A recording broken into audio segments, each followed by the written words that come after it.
että se oli niin kuin vuoden päästä niin 98% suomalaisista tunsi sanan nyhtökaura, mikä oli ollut mun niin kuin labravihossa vielä 12 kuukautta aikaisemmin. Voi olla pieniä asioita, mutta joku mikä muuttaa jotain ajattelua, muuttaa asioita. Mitä tarvitaan, että innovaatiosta tulee kaupallinen menestys?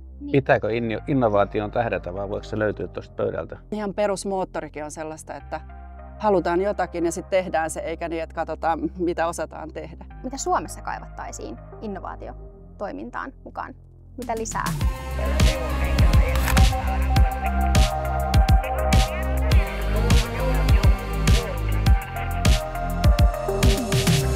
Shift Business Festival kerää vuosittain Turkuun noin 3000 tulevaisuusorientoitunutta, itsensä ja bisneksensä kehittämisestä kiinnostunutta johtajaa ja asiantuntijaa keskustelemaan, oppimaan uutta ja tietysti viihtymään kevään parhaissa bisnespileissä.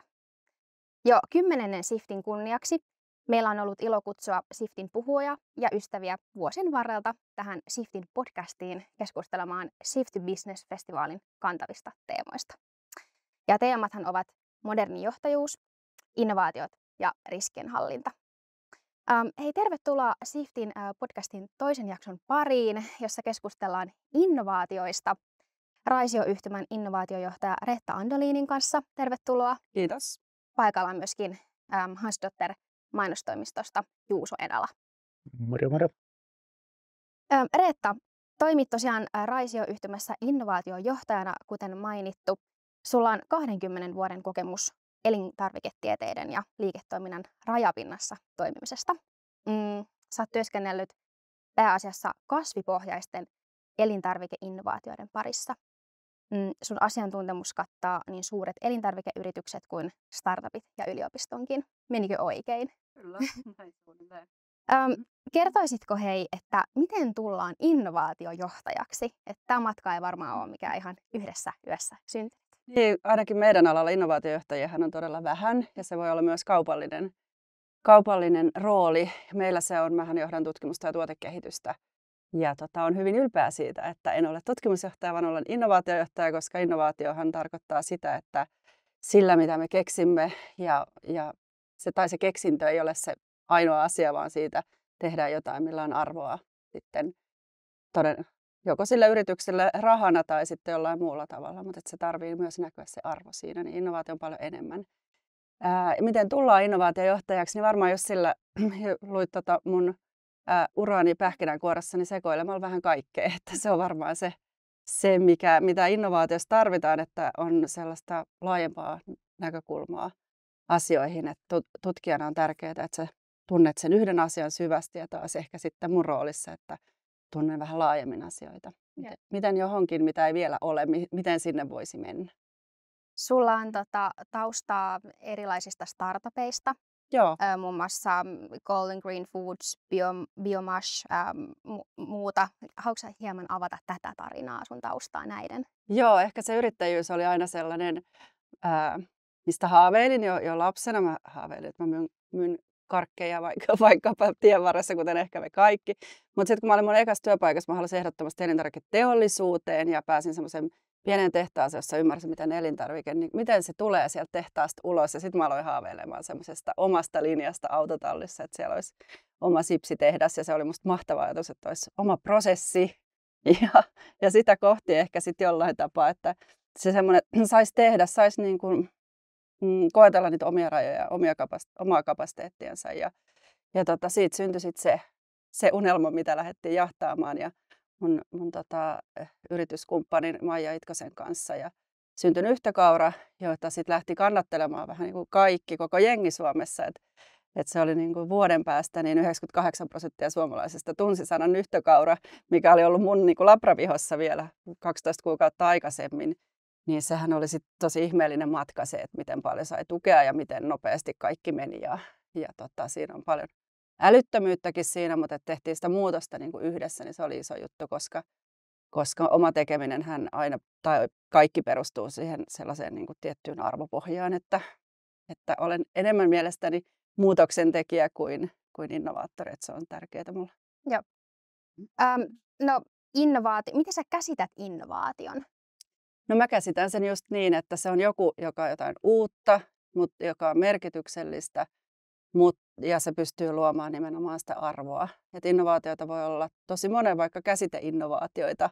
Et yksi mun lempi-innovaatioista nyt tällä omalla alallani, jos mietin tätä niin kuin kasvitransformaatiota tai mitä on paljon elämässäni tehnyt, niin vaikka Virossa on ravintola, jotka tarjoaa kasviksia tai niin kuin tällaisia tärkkelyspohjaisia pääruokana ja sitten heillä on sideseinä siellä lihat. Musta se on mahtava vaikkapa esimerkki käsiteinnovaatiosta. Ne voi olla pieniä asioita, mutta joku mikä muuttaa jotain ajattelua, muuttaa asioita. Ja toki mun alalla ne on sit usein tuotteita, eli me tarvitaan siihen se valmistus, mikä sitten hidastaa sitä innovaatioskaalaamista, että se pitää aina valmistaa ja toimittaa sinne kuluttajalle. Niin se on vähän erityyppistä innovointia kuin vaikka digimaailmassa, missä sun on helpompi skaalata. Pitääkö innovaation tähdätä vai voiko se löytyä tuosta pöydältä pistämällä eri asentoon nämä tavarat? Mä ajattelen, että sun pitää niin kuin ymmärtää se sun joku spotti, mihin sä oot menossa. Että sun pitää olla se joko unelma tai sitten joku ongelma. Ja sitten niitä alkaa tipahteleen siihen. Että mä oon tosi monta kertaa kokenut ja siellä yliopistossa, kun sain opettaa, niin me harjoiteltiin sitä. Että miten koska sun mieli, siis meidän alitajunnassahan on niin paljon enemmän informaatiota kuin meidän tietoisessa mielessä, niin kuin tiedetään, siis tutkimuksesta tiedetään, että innovaattorit käyttää tosi paljon sitä alitajuntaa. Eli että mikä on mahdotonta, niin silti jos sitä kohti rupeaa kulkemaan, niin jostain syystä ne vastaukset löytyy. Eli tuossa voi olla vastaus. Ehkä toi on vielä innovaatio, mutta voi olla joku, missä voit noukkia sitä tai ruveta yhdistelemään. No jos mietitään innovaatioita ja kaupallisuutta ja sitten jos otetaan tähän vielä Juuson mainostoimisto tausta tai tällä hetkellä olet Hansdotterilla, niin mitä tarvitaan, että innovaatiosta tulee kaupallinen menestys? Mitä ajatuksia herättää? En mä tiedä, kai siellä tarvitaan eniten sitä intohimoa ja semmoista niinku resilienssiä, koska aina tulee törmäämään seinään sen innovaation kanssa. Et jos sä sanot, että nyhtökaura tuli tosi nopeasti tutuksi, niin se on kyllä niinku poikkeusasia. Et se vaatii kyllä niinku valtavasti tehotoistoa ja saman asian jankuttamista ja kriisiviestintää ja ihmisten niinku motivaatioiden ymmärtämistä. Et se vaatii niinku hyviä perslihaksia, että sä jaksat toistaa asioita, kunnes se alkaa se torjunta pikkuhiljaa pettämään. Että miten luodaan ilmiöitä, niin sitä on varmaan aika paljon pohdittu tässä maailmassa. Niin, mikä on sun salaisuus ilmiön luomiseen? Ei mulla mitään salaisuutta, se oli vahinko. Se on totta kai, siis ajoitushan on niin kuin se, että jos sä onnistut ajoittamaan jonkun just se, että jos ajatellaan järjestelmämuutoksia tai isoja muutoksia, niin silloinhan siellä on se yksi tekijä, joka voi aloittaa jotain, mutta siihen tarvitaan tosi monta muuta mukaan, niin meillä oli tosi paljon tuuria siinä. Joo. Ja kyllä nyhtökaurassa oli semmoinen, se on sanana vähän hokema, että se sopii hyvin suuhun. Joo, se on mun keksimä. No niin. Millaista on Raision innovaatiotoiminta? Raisiossahan mehän ollaan semmoinen niin sanotusti sellainen pieni suuri yritys, tai oikeastaan suuri pieni yritys. Eli me ollaan tehty Benecol silloin aikoinaan, 30 vuotta täyttää nyt Benecol, niin meidän niin kuin siellä ytimessä on se, että miten tehdä jotain, mikä ei ole nyt olemassa, eli miten luoda uutta, miten tehdä innovaatioita. Ja se on ollut tosi mahtavaa mennä semmoisen tiimin kanssa työskenteleen, jotka tuntee sen elintarvikealan ne kaikki, koska meillähän on hirveästi säätelyä ja meillä on paljon semmoista, mitä meidän pitää ymmärtää, missä rajoissa me innovoidaan. Ja se on musta aina tärkeintä siinä, että kun sä lähdet innovoimaan, mitkä ne sun raamit on. Että sä lähdet boksin ulkopuolelta, mutta sitten kun sä ymmärrät ne raamit, niin sitten sä uskallat juosta ehkä vähän isompaa ympyrää, kuin että jos et sä tiedä, niin sitten sä juokset vain siinä keskellä.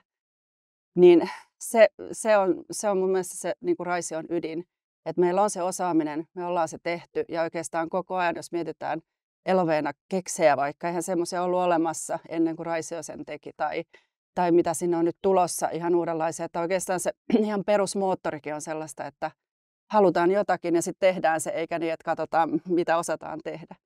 Ja mitä me nyt vaikka ollaan tehty sitten tuossa kasvi niin kuin meijeripuolella niin sanotusti maidoissa ja jogurteissa, niin eihän sitäkään ole missä, että nehän pitää kaikki luoda sillä tietotaidolla, mikä on. Niin oikeastaan sanoisin, että Raision innovaatiotoiminta on paljon siinä ihan päivittäisessä moottorissa, mutta sitten totta kai meillä on sieltä siellä myös sitä tutkimukseen perustuvaa, eli yritetään olla siinä tai halutaan olla siinä maailmassa mukana, joka tekee sitä ruokajärjestelmän murrosta. Joo. Tässä on mainittukin muutamia tuotteita, Benecol, Elovena, on mainittu nyhtökaura. Mikä on sun lemppari-innovaatio? Raisiolta tai jostain joku muu sun historian innovaatio? Missä No olet nyt on pitänyt kyllä mukana tosi luomassa? vaikea. Mä uskon, että mun lemppari-innovaatio on joku semmoinen, minkä mä en ymmärrä olevan innovaation, joka on mullistanut mun elämäni, koska sellaisiahan parhaat innovaatiot on, että kun ne tuodaan sulle, että no niin, totta kai, näinhän se piti tehdä, ja sitten sä ikään kuin unohdat sen, että se oli mikään uusi. Niin mä en osaa kyllä nyt sanoa, mutta mä uskon, että mun elämässä on tosi paljon innovaatioita, jotka on helpottanut mun elämää tai muuttanut, joo, en osaa valita. Miten sä suhtaudut niin rakkaaseen tekoälyyn innovoinnin apuvälineenä? Onko se niin uhka vai mahdollisuus? No mä ajattelen, että tekoäly on valtavan laaja käsite ja se tulee niin kuin joka paikasta just sillä tavalla asioista, mistä me ei edes huomata, niin siellä on jo sitä teknologiaa. Ja sitten ajattelen, että olen sitten ihan iloinen käyttäjä, kun se on sillä tasolla, mutta vielähän se ehkä on semmoista niin kuin hauskampi tekoälyn käyttäminen. Mutta totta kai, jos ajattelee tutkijan työtä ja sitä, mikä nyt innovoinnissa on niin kuin tärkeintä, niin se, että sä pystyisit sitä maailmaa ymmärtämään ja sitä tietoa suodattamaan, niin siihen ihan varmasti niin uskon, että tekoäly tulee meitä auttamaan. Mutta siltikin niin kun mulla on sanottu tosi vahvasti ja mä uskon siihen, että ihminen on kuitenkin se, joka pitäisi olla ohjaimissa eikä sen tekoälyn, että se olisi vaan työkalu. Mitä mieltä sä oot, Juuso, mainostoimistoalalla, luovalla alalla työssä? Niin, kyllä se on just hyvä tämmöisessä niin asioiden jäsentämisessä tekoäly on aivan loistava, mutta se, että tekoäly on vaarallinen ase väärissä käsissä, että jos niin tekoäly kaikki käyttäisi, niin kaikki maailman musiikki olisi ruotsalaisia euroviisuja. Voiko tekoäly innovoida? No ei. Ja varsinkaan kun se tee virheitä, että Bohemian Rhapsody-biisi ei tulisi koskaan tekoälyn tekemänä, kun se on liian monimutkainen, liian pitkä ja liian outo. Että sieltä tulee semmoista, niin kuin, se on todennäköisyyslaskentaa, se poistaa terävät kulmat ja kauneuspilkut. Että se on niin kuin, se on hyvä monessa asiassa, mutta ei se niin luovuudessa ja tuskin se innovoinnissa, ehkä se pystyy niin jotain kohderyhmiä hahmottamaan tai jotain megatrendeistä tekemään jotain niin jäsennyksiä, mutta jos tekoälyltä kysyy, että mitä ihmiset tulee syömään ensi vuonna, niin tuskin se sitä tietää. Niin se on just ehkä tässä musta se olennainen, että mehän usein kun me tehdään mitään uutta, niin me katsotaan historiaa. Ja se, että meillä opetetaan koulussa historiaa, meidän tekoäly katsoo historiaa, sen miten me katsotaan tulevaisuutta, miten niin kuin on niitä ihmisiä, jotka uskaltaa katsoa sinne ja visioida, niin mä luulen, että siitä tulee yhä arvokkaampaa. Ja toinen on sitten se empatiakyky, mitä sillä tekoälyllä ei ole, niin niitä me varmasti valjastamme sitten ihmisinä niin kuin yhä enemmän tulevaisuudessa. Joo. Hei Reetta, mitä sä koet, että mitä Suomessa kaivattaisiin innovaatiotoimintaan mukaan? Mitä lisää?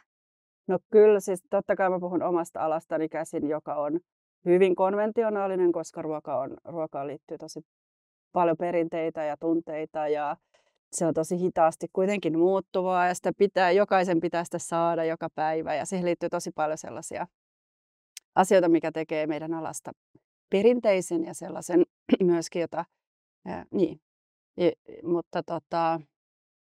ja sitten se, että koska meidän pitää tosiaan tuottaa ne kaikki asiat, niin siitä käsin puhuttuna, niin kyllä meillä on vielä tosi paljon tekemistä. Meillä on tosi paljon kulttuurimuutosta. Miten me luodaan sellaisia tiimejä, joilla on niin kuin aidosti oikeasti se psykologinen turvallisuus ja uskalletaan tehdä virheitä, uskalletaan kokeilla, uskalletaan lähteä vaikka ulos niin kuin markkinoimaan, uskalletaan lähteä tekemään muiden kanssa. Meillä on ihan hirveästi vielä tekemistä. Et mä väittäisin nyt tosiaan sen 20 vuotta tässä olleena, että Suomessa elintarvikealalla olemme vielä hyvin perinteisiä, mitä kehitykseen tulee. Ja mitä innovointiin tulee, niin meillä on tosi paljon opittavaa muilta aloilta. Joo. Sä oot ollut myös Raision edustajana mukana lanseeraamassa opiskelijoille tällaista The Voice of Innovations yhteisinnovointikilpailua. Ja tämähän nostaa esiin tosiaan uusia ideoita, joita me ei ehkä osata itse vielä ajatella. Kilpailuhan siis tosiaan lanseerattiin viime Siftissä Ja voittaja julkistetaan nyt sitten tulevassa Siftissä toukokuussa. Tämä on ihan mahtava juttu. Ja tämä on myöskin ihan loistava esimerkki siitä, että miten yhteistyöllä synnytetään innovaatioita. Ja kuten äskenkin puhuttiin, niin tämä on ehkä yksi väylä sitten kehittää tätä innovaatiotoimintaa taas Suomessa. Nuoret pääsee kehittämään. Miten tämä kilpailu on edennyt? Kilpailu on edennyt oikeasti siis tosi hyvin, ja sehän tosiaan tuli siitä, että koska olin siellä yliopistolla ja näin niitä niin kuin, sitä maailmaa, mistä niin kuin käsin seuraava sukupolvi ajattelee asioita ja on ollut siitä tosi fiiliksissä, niin jotenkin, että miten me voitaisiin myös sitten niin kuin teollisuudesta käsin tehdä, ja tällaistähän ei ole tosiaan aikaisemmin varmaankaan ollut olemassa, ja oppilaitokset on lähtenyt tosi innoissaan mukaan. Meillä on monia ammattikorkeakouluja ja Helsingin yliopisto ja Turun yliopisto, ja me ollaan oltu siellä jo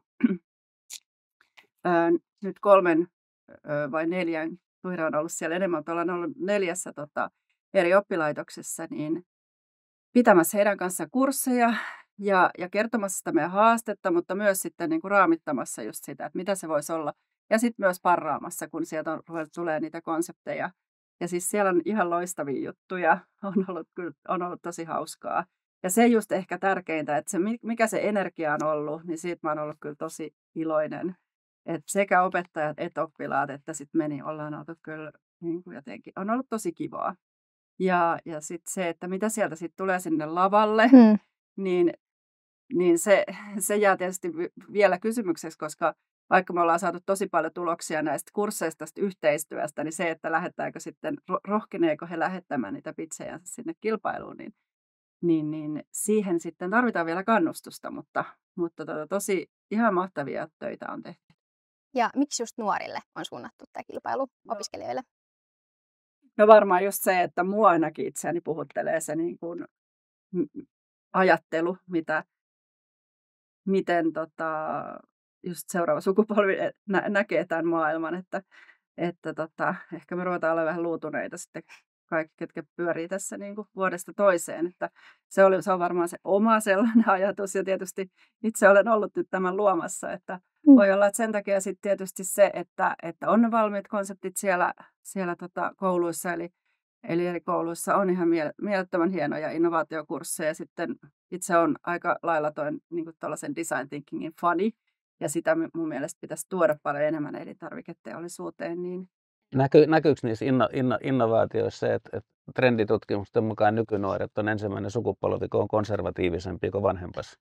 Näkyykö ei niissä näy. Ei näy. Mä luulen, että siinä on aika paljon polarisaatio tuossa seuraavassa sukupolvessa. Onko innovointivoima nuorissa?